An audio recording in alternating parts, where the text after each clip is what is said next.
You are here because something in you already knows the truth you've been pretending not to see. A quiet intelligence older than your mind has been whispering that your reality isn't responding to your hopes or your beliefs. It's responding to your state. And the state you've been holding is tighter than you realize. There is a reason your desires feel close but never fully land, a reason manifestation feels like reaching through fog. What you're sensing isn't failure, it's interference, and tonight you will understand the one shift that dissolves every obstacle. The moment you finally let go you've been taught your whole life, that belief is the fuel that powers manifestation, that if only you could believe a little harder, hold the vision a little tighter, repeat the affirmations a little louder, the universe would finally deliver. But no one told you that belief, when forced, becomes a form of resistance. Belief can become a mask. The mind wears to hide doubt, and the universe doesn't respond to the mask. It responds to the vibration underneath. When you're trying to believe, you're not in a state of knowing. You're in a state of attempting, reaching, grasping, and the quantum field interprets that grasping as separation. It feels the tension in your frequency, the subtle signal broadcasting, "This isn't mine yet, I'm trying to make it real." And the moment you send the signal of "not yet," reality faithfully reflects that back to you. This is why so many people exhaust themselves with belief practices and wonder why nothing shifts. Belief, when strained, becomes pressure, and pressure collapses coherence. The quantum field doesn't move when you push, it moves when you harmonize. It responds not to the surface-level effort of the mind, but to the quiet undercurrent of your being. When you force belief, you tighten your energy. When you let go, you open it. Think of how reality moves when you're relaxed, when you're not trying, when you're simply being. Opportunities appear in the moments you're not obsessing. Solutions arrive when you're not demanding them. Synchronicities unfold when your mind finally steps aside. That is not coincidence. It's coherence. It's alignment. It's the field breathing with you because you're finally breathing with it. Our belief asks the mind to control reality. Letting go allows reality to reveal itself. Belief often comes from fear that the desire won't manifest unless you hold on tightly. But letting go arises from a deeper truth, that if the desire is aligned, it is already encoded into your field. Letting go doesn't weaken manifestation. It strengthens it by removing the interference you didn't realize you were creating. It shifts you from convincing to allowing, from thinking to knowing, from grasping to receiving. And when you let go, even just a little, the universe feels the difference instantly. You stop broadcasting the frequency of lack and begin radiating the quiet signal of inevitability. That is when the field starts to move, not because you believed harder, but because you finally stopped trying to control the miracle that was already on its way to you. Letting go works because the quantum field is not responding to your thoughts the way you think it is. It is responding to the tone beneath them, the emotional frequency humming in the background of your being. You can speak affirmations all day, but if your inner state is tangled in fear or urgency, the field mirrors that tension back to you with perfect precision. This is why manifestation feels slow when you try too hard. Trying is a frequency, wanting is a frequency, hoping is a frequency, and each of them quietly declares, "I don't have it yet." The moment you declare lack, consciously or unconsciously, you instruct reality to maintain the gap. But when you let go, you stop broadcasting the noise of needing and shift into the silence of already being. In that silence, the field can finally organize around you without distortion. Letting go doesn't mean you stop caring. It means you stop signaling the energetic contradiction that confuses the universe. You stop sending mixed messages, one moment calling your desire in, the next moment fearing its absence. Letting go collapses the static and creates a single coherent vibration that the quantum field can lock onto like a tuning fork resonating in an open room. And coherence is the true secret. When you're coherent, you are not trying to attract the outcome. You are embodying the version of yourself where the outcome is normal. It isn't a wish, it isn't a future, it isn't a possibility you're reaching for. It becomes an identity. And identity is the strongest frequency you can broadcast. The universe doesn't hear what you want, it hears what you are. When you let go, you embody the energy of someone who doesn't chase timelines, but naturally aligns with them. Think of how many manifestations arrived only after you stopped caring so intensely, after you surrendered, after you finally said, "Whatever happens, happens."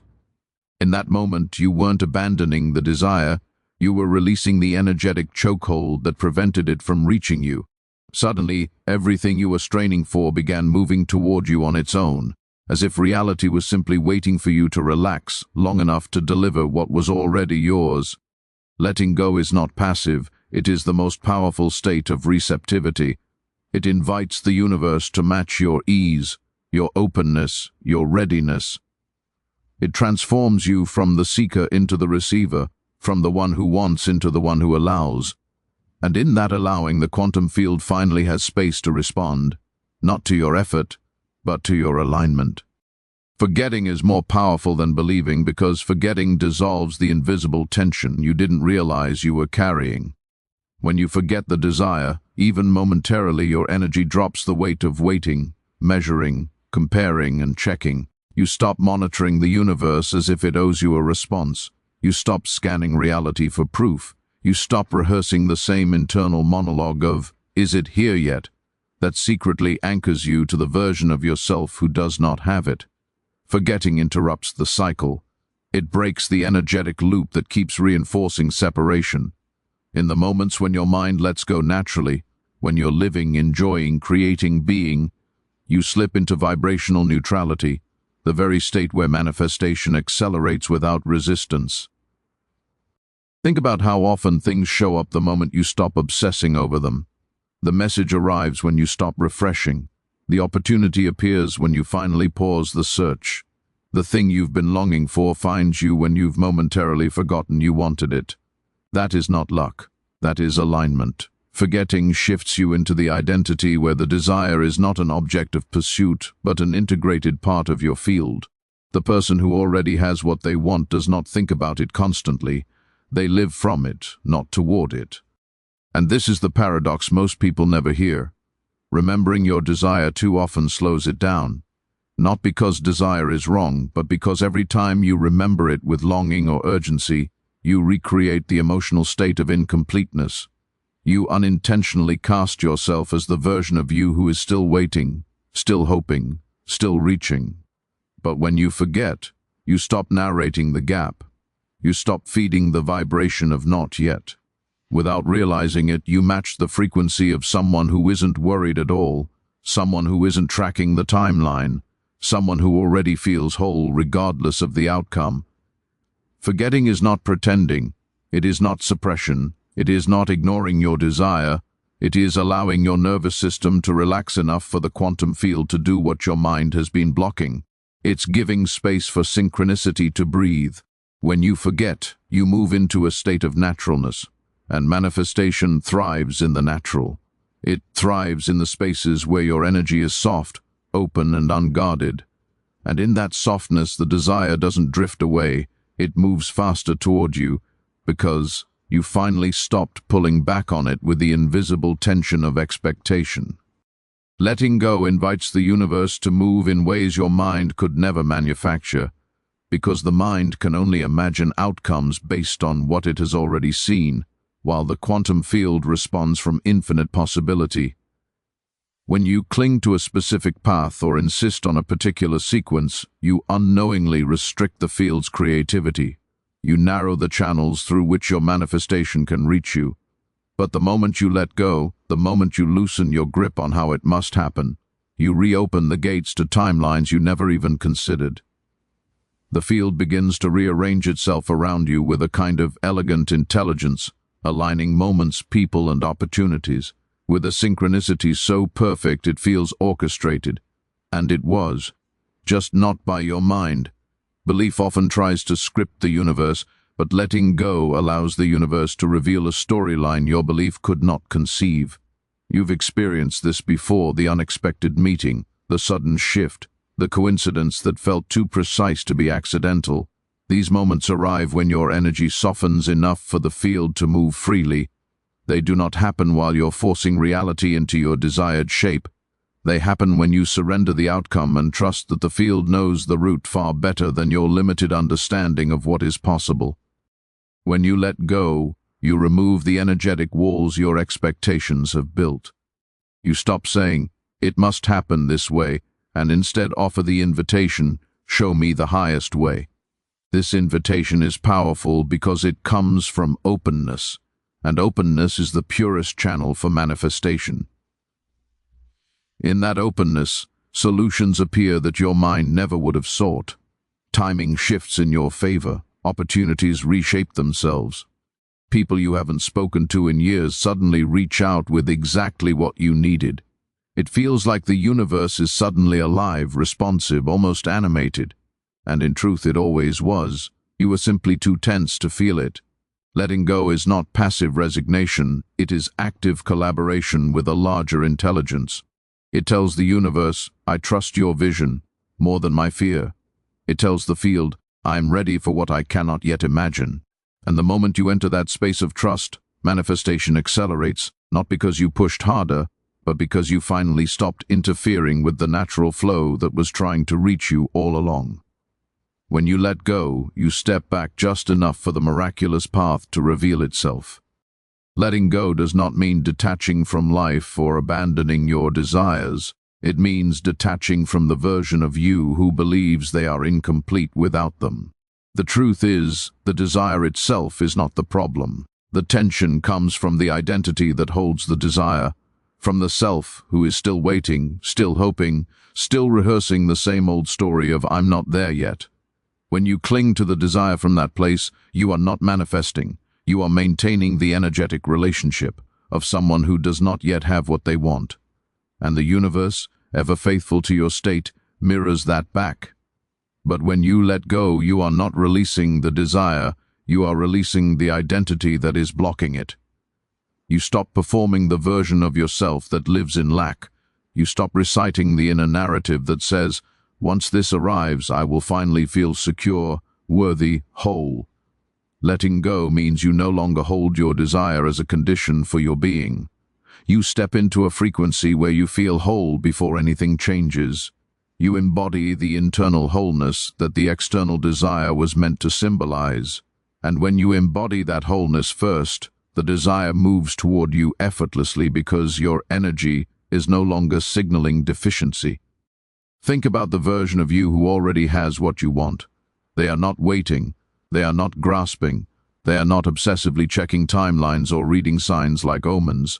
They move through the world with a quiet inevitability, a soft confidence, a naturalness that needs no reassurance. When you let go, you begin to embody that version, not through effort or pretending, but through a deep, silent, remembering that what you desire is already encoded into your field. You begin to feel the outcome before it arrives, and the moment you feel it as normal, the universe recognizes that as your new baseline and reshapes itself to match it. Letting go changes your posture in reality. You shift from chasing vibrations to broadcasting them. You stop trying to attract and start becoming. Desire becomes less of a longing and more of a reflection of who you are. And this is the paradox. When you feel whole without the manifestation comes. Not because you need it, but because you no longer repel it with the energy of lack. You become the one who doesn't need to believe, because your state has already become the proof. And this is the final revelation. Manifestation becomes inevitable the moment you stop waiting for it, because waiting is just another form of resistance. Waiting implies distance. Waiting implies uncertainty. Waiting implies that your desire lives in a future you have not yet reached. But the quantum field does not deal in future or past. It responds only to now, to the state you are being in this exact moment. When you are waiting, you are broadcasting not yet. When you let go, you broadcast already done, and reality reorganizes itself around whichever one you consistently embody. Letting go collapses time because time is only relevant when you believe your desire is separate from you. The moment you release that belief, you step out of linear effort and into quantum reception. You're no longer moving toward the manifestation, you're moving from the version of you who already has it. You stop thinking like the seeker and start vibrating like the receiver. And when your identity shifts in that subtle, quiet way, the universe responds instantly, not always visibly, not always dramatically, but immediately at the level of energy, drawing the threads of your reality closer to the outcome that matches your state. You're not attracting your desire from a distance. That idea keeps people trapped for years. You're not pulling something toward you, you're tuning yourself to the reality where it already exists. And the moment your inner frequency stabilizes, the outer world must reflect it, because that is the law of coherence. When you let go, you stop fighting with old timelines, and they stop fighting back. You slip through them like water, entering the version of yourself who was always aligned with the outcome you want. The quantum field does not move when you believe. It moves when you relax into the truth beneath belief. Belief requires effort. Knowing requires none. Letting go is the bridge between the two. It dissolves the illusion of separation, the illusion of I must do more, the illusion of I am not enough yet. When you let go, you return to your natural state, the state where you are whole, resonant, magnetic, and unresisted. And from that state, manifestations don't trickle in. They unfold, they reveal themselves, they meet you with a timing that feels divinely intentional. You don't chase the timeline, you become the timeline. And once you become it, everything that matches it must arrive, not as a reward, but as a reflection of who you have finally remembered yourself to be.